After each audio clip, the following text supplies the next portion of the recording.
Merhaba arkadaşlar. Ben Savaş Özer, coğrafya öğretmeni ama her şeyden önemlisi bir doğa severim. Küçüklüğümden beri ağaçlık bir alanda bulunduğumda ağaçların yapraklarının çıkardığı ses, rüzgarın sesi, yağmur damlalarının çıkardığı ses beni her zaman mest etmiştir. Hele o yağmur damlalarının toprağa temas ettikten sonra etrafa yayılan o hoş koku beni kendinden alıp götürmüştür. Belki de bu doğaya olan sevgim mesleğimin seçiminde de belki de etkili olmuş olabilir. Bu nedenle de coğrafya bölümünü seçmiş olabilirim. İnsan doğanın misafiridir ve ona uygun davranmalıdır. İnsan doğaya muhtaçtır. Doğa insana muhtaç değil. Şöyle bir etrafınıza baktığınızda ne zaman doğal bir felaket gerçekleşse toplumun yaşlı bilgelerinden tutun üniversitelerdeki öğretim görevlilerine kadar toplumun her kesiminden doğa kendine ait olanı elbet alır şeklinde açıklamalarda bulunur. Farklı ekranlara gelen kişiler doğa ile ilgili bir farkındalık yaratır.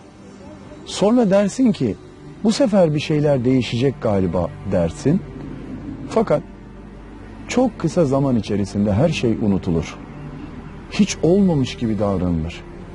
Doğaya verdiğimiz zararın ya da doğaya verdiğimiz zarardan bir habermiş gibi davranılmaya devam edilir. Tarım arazileri inşaat şirketlerine verilir. İnşaat şirketleri yüksek katlı binalar inşa etmeye devam eder. Lüks villalar yapılır. Sonra o lüks villalara, sözüm ona yeşillikler içinde bir evi olmasını isteyen, doğayı seven bir kesim insan o villaları satın alır. Daha sonra evinin bahçesinde kahvesini yudumlarken dünyanın başka bir yerinde meydana gelen bir doğa katliamını da eleştirir.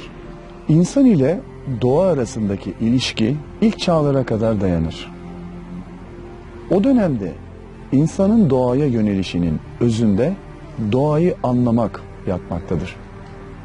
Doğayı anlayıp doğanın kurallarına göre hareket etmek yatıyor. Doğaya egemen olmak değildi. Bu insan-doğa ilişkisi 14, 15, 16. yüzyıllar o zamana kadar süre gelmiş.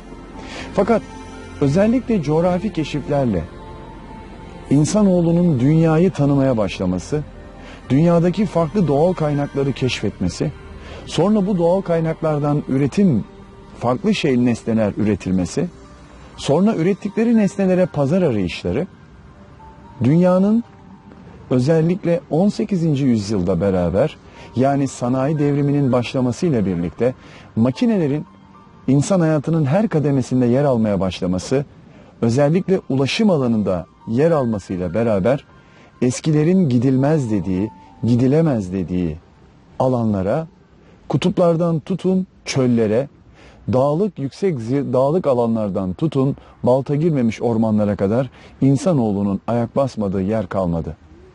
Daha geniş alanlara yayıldık.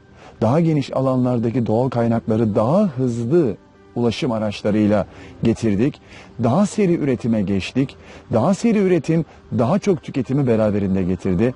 Daha çok tüketim, daha çok üretim ve sonunda atmosfere normalinin çok üstünde bir karbon gazı salınımıyla son bulmuştur. Son 100 yıl içerisinde, yani özellikle ilk petrol kuyusunun vurulduğu 1914'te Amerika Birleşik Devletleri'nin Texas eyaletinde ilk petrol kuyusunun vurulduğu günden bugüne 10 trilyon varilin üzerinde petrol tüketildi. Ve aynı oranda büyük bir miktarda da orman alanları da aynı şekilde yok edildi.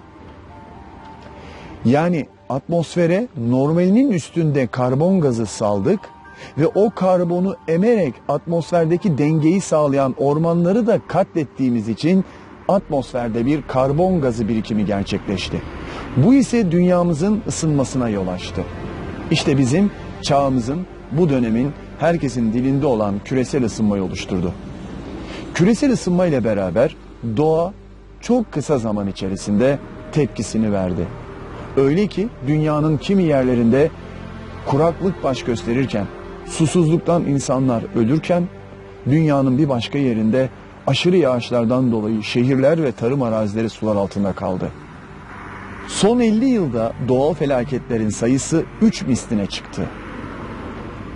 Ve sonuç şunu gösteriyor ki, eğer biz bu hızla tüketmeye devam edersek, tarım arazilerini inşaat alanlarına devretmeye devam edersek, ihtiyacımızdan fazlasını tüketmeye devam ettiğimiz sürece ve ormanlarımız da aynı hızda küçülmeye devam ettiği sürece doğal felaketlerin sayısı daha da artacaktır.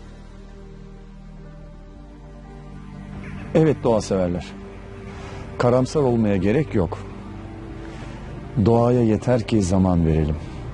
Doğaya bir fırsat verelim. Zararın neresinden dönersek kârdır. Hepimize bir görev düşüyor. Öncelikli olarak ihtiyacımızdan fazlasını tüketmeyeceğiz. Veya doğaya karşı, savaş açanlara karşı biz doğanın yanında yer alacağız. Bunun da ilk aşaması ihtiyacımızdan fazlasını tüketmemektir. Doğaya yeter ki fırsat verelim demiştim.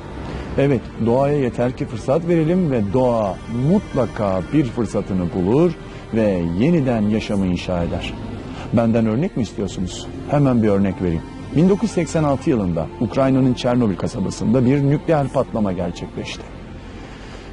O döneme kadar alternatif enerji kaynakları arasında yer alan nükleer enerji, bu patlama ile beraber Ukrayna'nın Çernobil kasabasında radyasyon oranı o kadar yüksekti ki şehir çok hızlı bir şekilde tahliye edildi ve boşaltıldı.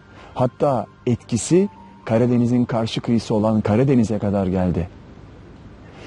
Kasaba boşaltıldı ve bir hayalet kasabasına dönüştü.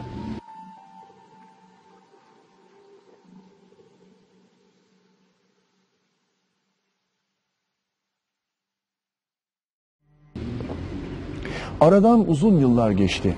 Ara ara bilim insanları gerekli önlemler alıp gittiklerinde o bölgenin halen ıssız olduğunu gördü. Sonra çok uzun bir süre boyunca unutuldu. Çok yakın bir zamanda bir kısım bilim insanı cesaretini toplayıp ve gerekli önlemleri aldıktan sonra Ukrayna'nın Çernobil kasabasına gittiğinde gözlerine inanamadı. O güne kadar tüm dünya bilim çevrelerinin uzayda yaşam olur, Çernobil'de olmaz dedikleri Çernobil'de her yerde hayat fışkırıyordu. Terk edilmiş binaların içerisindeki tohumlar fidanlara, ağaçlara dönüşmüş. Ağaçlar binaların camlarından dışarıya fışkırmış. Ve her yerinde rengeyi, bozayı, kurt, tilki gibi vahşi yaşam oluşmuştu. Düşün, radyasyon oranının onca yüksek olduğu bir bölgede doğa bir fırsatını buluyor ve yaşamı kuruyor. İşte bu örnek bize yeterli. Yeter ki doğaya bir fırsat verelim. Evet doğa severler. Bu ilk videomdu. Bu ilk videomda insanla doğa arasındaki ilişki üzerine bir analizde bulunduk. Bundan sonraki videolarımda imkanlarımın el verdiği ölçüde gidip gezip görebildiğim yerleri sizlere tanıtırken aynı zamanda mekan tanıtımının dışında aynı zamanda bilgilendirme amaçlı videolarım da olacaktır. Bir sonraki videomda görüşünceye dek bugünden daha güzel bir dünyada görüşmek dileğiyle sağlıcakla kalın, doğayla kalın.